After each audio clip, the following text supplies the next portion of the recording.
Macam mana nak gabung data kalau data dia dekat worksheet yang lain-lain? Okay, takkan kita nak copy and paste? Lambat sangat. Okay, so jom kita tengok cara yang profesional. Okay, first, kita buka Excel yang baru. Okay, then kita pergi pada data.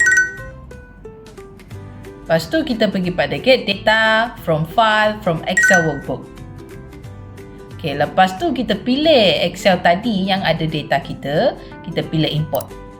Lepas tu kan kita select yang ni multiple item. Then kita pilih Februari, Januari dengan March. And kita pergi pada transform file. Lepas tu kita pergi pada append query. Append as new. So kita gabungkan tiga-tiga yang ada. March, Februari. Lepas tu kita boleh susunkan dia. Lepas tu tekan OK. Okay, then kita pilih close and load. Itu sahaja.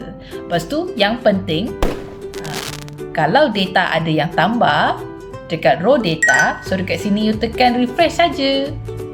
Alright, cubakan sekarang.